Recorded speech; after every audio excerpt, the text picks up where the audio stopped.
Hey everybody, Dan Nelson here with Edina Realty, here to provide some market insights, tell a little bit of history of where we've been and where we are today.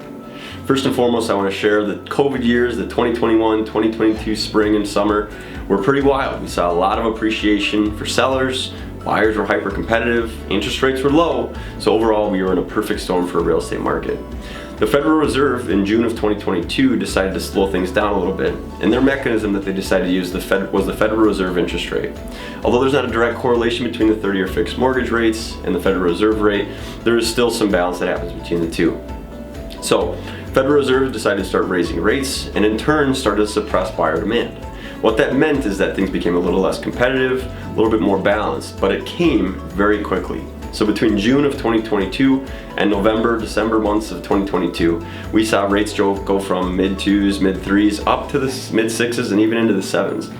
So what that means for you as a buyer is that things are becoming a little more balanced, a little bit easier to purchase a home, a little bit easier to get an inspection, those other factors, but rates are going to be a little bit higher. So just keep that in mind. As we look over the year-over-year data from November 21 until November 22, there's a couple data points that I want to call out. New listings are down 17%. With that, it's clear to see that what the Federal Reserve did actually worked. They slowed things down just like they wanted to. New listings are down 17% year over year. On the flip side, interestingly enough, average price point continues to rise. Right now, average price point is $354,000, and that's up 4.1% from last year. Last but not least, month supply of inventory. That's the mechanism that we talk about that tells us how many months we have until the inventory runs out.